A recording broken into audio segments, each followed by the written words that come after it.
नमस्कार सभी को, मैं doctor Neha skin specialist Bharat homeopathy से। आज की इस वीडियो में हम बात करेंगे कि अगर आपके स्किन पे किसी भी प्रकार की पपड़ी झड़ रही है, क्या वो एकमात्र यही बात रिफ्लेक्ट करता है कि वो सोरियासिस का केस है या कोई और भी ऐसी स्किन में बीमारियां होती हैं जिसमें पपड़ी झड़ सकती है। तो इसके बारे में हम डिस्कस करेंगे। देखो, ये समझना ज़रूरी है कि जब आपके स्किन पे पपड़ी झड़ती है, पपड़ी बनती है और पपड़ी झड़ती है, ज़्यादा परसेंटेज और चांसेस तो यही है कि वो सोरियासिस है। सोरियासिस को हम कैसे रिलेट और बाकी सारे सिम्पटम से समझने की कोशिश करते हैं। अगर बहुत ज़्यादा खुजली है, इचिंग हो रही है और टिपिकल प्रेजेंटेशन हमेशा एक्सटेंसर्स होते हैं, यानी कि जब आप किसी भी 2 हिस्से को ऐसे जॉइन करेंगे तो ये वाला हिस्सा फ्लेक्सर्स कहलाता है, ये एक्सटेंसर्स कहलाता है। तो आपके एल्बोज़ में, नीज़ में, एंकल्स में यहाँ पे पैचेस दिखाई देते हैं, जिसका टिपिकल प्रेजेंटेशन अगर आप बिना कोई क्रीम और ऑइंटमेंट के अगर आप सोरियासिस के पैचेस को देखेंगे तो वो व्हाइट सिल्वरी फ्लेक्स जैसा दिखता है। ऐसे केसेस में स्कैल्प है, ये भी इन्वॉल्व हो सकता है, नेल्स भी इन्वॉल्व हो सकते हैं और बहुत रफनेस होती है, बहुत ड्राइनेस होती है और बहुत इचिंग होती है। ये मेन सोरियासिस की पिक्चर होती है। कई बार ऐसा होता है कि हमारी ओपीडी में पेशेंट्स आते हैं और बहुत कंफ्यूज करते हैं वो एक्जिमा के साथ। क्या होता है, कभी-कभी ऐसा होता है कि जब हमारी ओपीडी में केस आए तो सोरियासिस का हो सकता है टिपिकल प्रेजेंटेशन ना लेकर आए, मास्क पिक्चर हो, उसने बहुत सारी जगह से बहुत दवाइयाँ खाई हैं। तो कभी-कभी फ्लेकिंग नहीं होती है तो सोरियासिस हो सकता है, लेकिन तभी जब वो इतनी सारी ऑलरेडी दवा ले रहा होता है।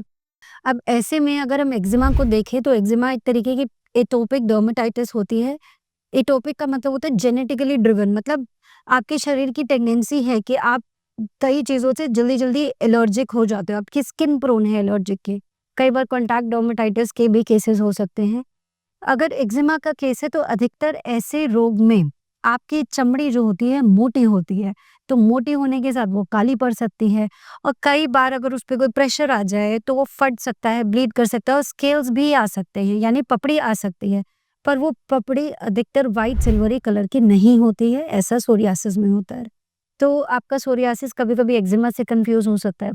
कभी-कभी जैसे अगर आपके पैरों पे है और क्रैक्स दिख रहे हैं और व्हाइट सिल्वरी फ्लेक्स, हो सकता है झड़े और सर्दियों में प्रेजेंटेशन ज़्यादा आती है। ऐसे केसेस इक्थियोसिस वल्गैरिस के होते हैं। इक्थियोसिस एक जेनेटिक बीमारी होती है। ये अधिकतर आपको बचपन में ही पता लग जाती है, यानी कि जन्म के पहले साल, दूसरे, तीसरे साल के अंदर-अंदर आपको पता लग जाती है।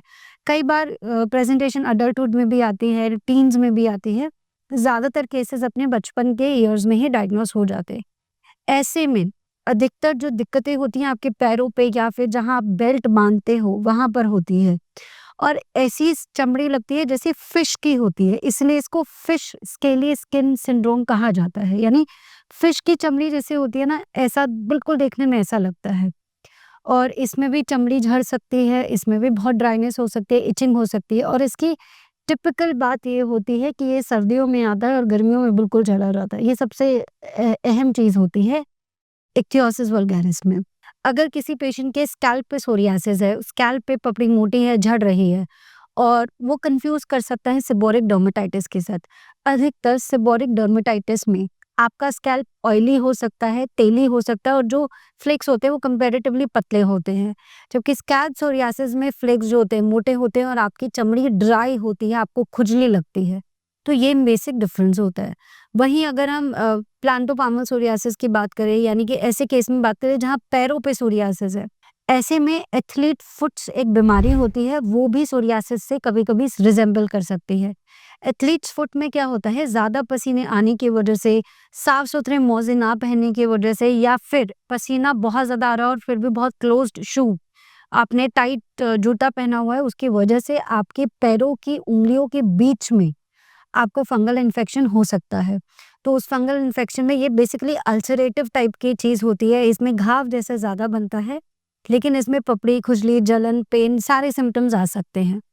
और ये समझना है कि ये एंकल्स के साइड पे नहीं होगा, दोनों उँगलियों के बीच में होगा। तो ये एक डिफरेंशिएटिंग पॉइंट होता है एथलीट्स फुट और सोरियासिस में। तो ये मोटे तौर पे कुछ मैंने बीमारियों के बारे में आपसे डिस्कस किया है कि सोरियासिस किन-किन बीमारियों से रिज़ेम्बल कर सकता है।